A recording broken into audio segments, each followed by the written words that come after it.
in like that. The other one in like that. Sit nice and comfortable. Knees out, hips down, and here I go. Hi, I'm John Hart. Welcome back to Mr. America Hart.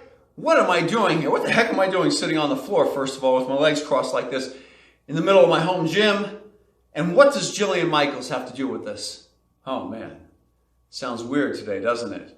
All right, well, I'll share with you a little bit of what's gone on in the last week. A buddy of mine who will remain nameless throughout this video, Zach, if I don't mention his name to you guys, please don't be offended, Zach. And Zach had sent me, he didn't hear that. He had sent me a video of Jillian Michaels, and she was sitting just so beautifully upright, and you could tell, I love me some Jillian Michaels, by the way. So sitting beautifully and giving a great talk on protein. Okay, she had 5 points she covered in the entire video, and I'll even share them with you. The first one was, how much protein do you need? The second one was, why do you need protein? The third one was, how much is too much? Fourth one was, what happens when you're eating too much? And the fifth one, is there a better type of protein? These were great. She did a great job of covering all of them. And the thing was, and this video is not going to be about me bashing her in any way. I'm just kind of adding a little bit to play off of what she had said in one of them, because I did, when Zach brought it up to me, I did feel the need to elaborate a little bit further, and that was on the first one. How much protein do you need? Now look, I'm going to go and unfold my legs right now because, I'm not quite as comfortable as Jillian was shooting her video. So I'm going to sit on the floor like this, nice and comfortable.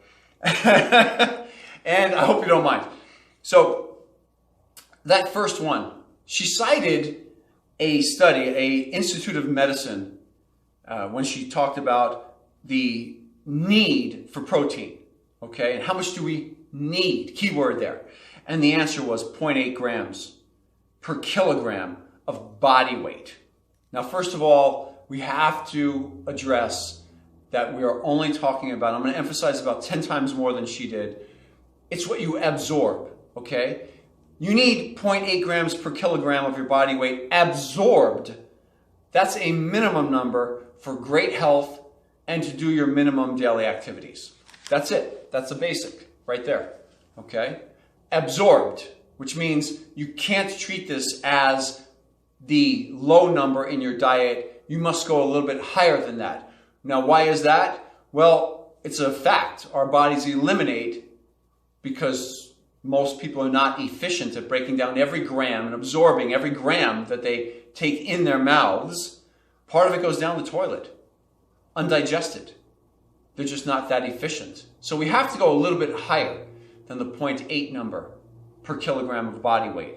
Now, I know this whole thing is just kind of messy in your mind, just like with Jillian, what she said, mathematics and kilograms, grams, how are we going to figure out just how much do I need to eat? Okay, well, the simple formula,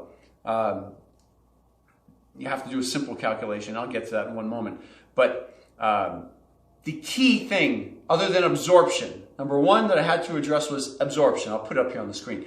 And then number two, it's absolutely how much you absorb. But number two, in that Institute of Medicine that she cited, they said 0.8 grams of protein per kilogram of body weight. Now, this is a humongous mistake. And I'll show you, I'll give you a real life example in a moment of why it's such a mistake. It should be based on the lean body mass that somebody has. And why do I say this? It's because in the gyms, in bodybuilding, for decades, most dietary principles and practices, most exercise principles and practices, they've developed in the gym first, before they ever made it to a lab, before they ever made it to a study. In the gym, bodybuilders are masters of body composition change, increasing lean body mass, decreasing body fat.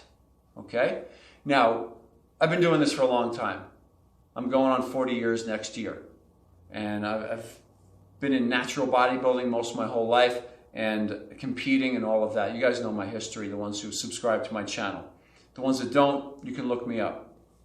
I'll put links down in the bottom below this video. But why is this an issue?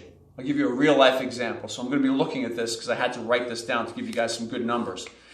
Let's take a really morbidly obese person, okay? A 440-pound person. At 440 pounds, this person theoretically could be walking around with at least 60% body fat. 60 freaking percent. I mean, that's a huge amount of body fat. If we use the formula that they just gave, okay, and you know, we divide them by 2.2, 440 pounds, we're figuring out how many kilos they have to their body weight, because the Institute of Medicine had cited 0.8 grams per kilo. So we need to know how many kilos that person weighs. So at 440, we're going to divide it by the number 2.2. Okay, that's how many kilos there are in 1 pound of body weight. So 440 pounds divided by 2.2 leaves us with 200 kilos. Even. Okay, let's take that 200 kilos and now we want to know how many grams of protein. We can do this now. Simple. 0.8 times 200. Simple. And I come up with 160 grams of protein. Our friend that weighs 440 pounds with 60% body fat, the morbidly obese guy, he should be eating 160 grams minimum of protein per day. That's a minimum. Even Jillian mentioned in her video that there are times where your dietary protein can rise up to about 30% of your diet calorically. That's a massive number. When you originally take this number, 160 grams of protein, it could be triple this amount based on this man's caloric needs, or this person's caloric needs, forgive me. At 440 pounds, 200 kilo, you know, 160 is the bottom level number. But throughout different diet cycles, and depending on how many calories they're eating per day, that 160 number could be triple that amount each day. They could be taking in, you know, 480 grams of protein at some point on certain types of diets. So that's an extremely high amount. And she went over, you know, the problems with taking in too much protein, how hard it is on various organs of your body. It's very hard on your kidneys. It's very hard on various systems in your body, okay, if you take too much. So let's see the difference here. Let's see the difference. So I have this, I'm going to put this math on the screen so you can see. Our friend who weighs 440, according to, you know, the Institute of Medicine and Jillian's numbers, should be eating about 160 grams of protein minimum per day. In the bodybuilding world, we all say that's a pretty good number, but this guy weighs 440.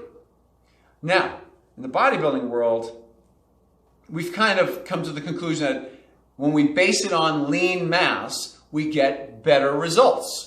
Better results overall.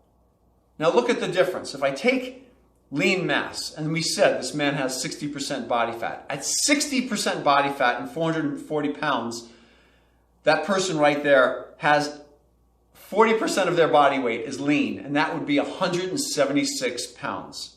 Man, he's walking around in a 440 pound shell, but he has 176 lean pounds. Guy's a stud underneath there, huh?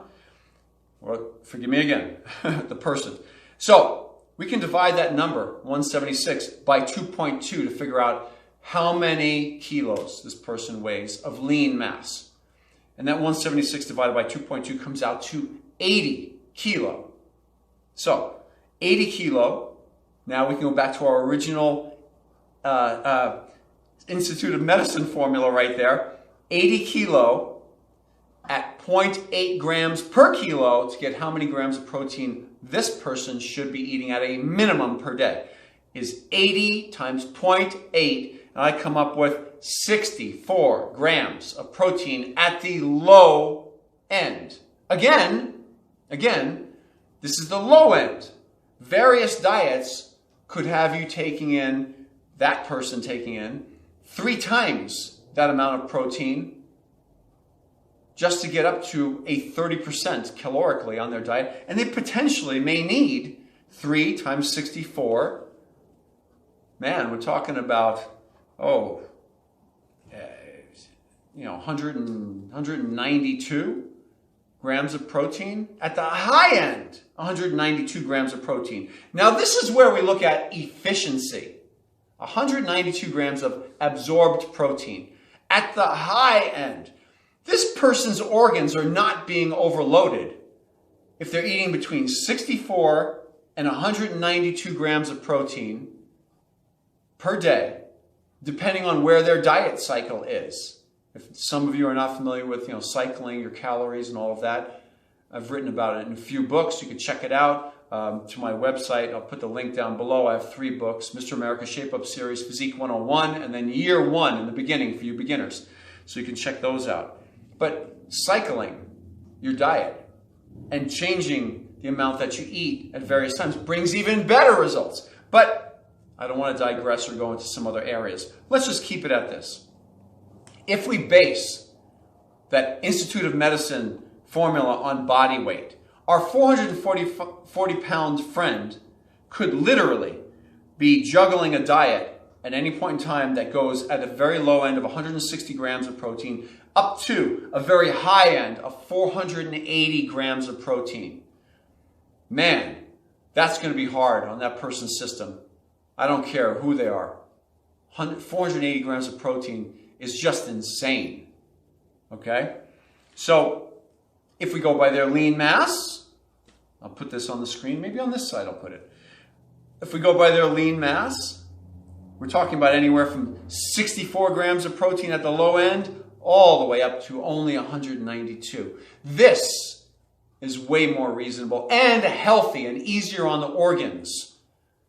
So this was my beef, so to speak, with that citation of the Institute of Medicine as giving, some really good numbers.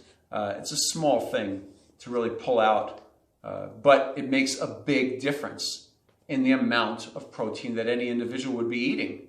And when you do your calculations, you have to have a good estimate. Make an estimate. Take an educated guess at about how much lean mass you have. If you don't have calipers to measure your body fat, if you don't have an impedance scale, if you can't do hydrostatic weighing underwater to figure out how much lean mass you have, that's okay. Take an estimate. Just visual it. Use your eyeball. Take a guess. And just come up with a number, roughly. Ask a few knowledgeable trainers, to give you an idea of what they think you have, if you have to. But try to get measured if you can. And once you have that number, base your calculation on lean body mass. You'll come out much happier in the end, and it'll bring great results. That's what it's going to do, bring great results. So, I'm going to try this again before I leave here and go back into my folded leg position. So, I hope that this, clarifies a little bit what was being said. I did feel the need to do it only because, man, in my head, that high number that a person could potentially be eating was so high that it just didn't make sense to go that high.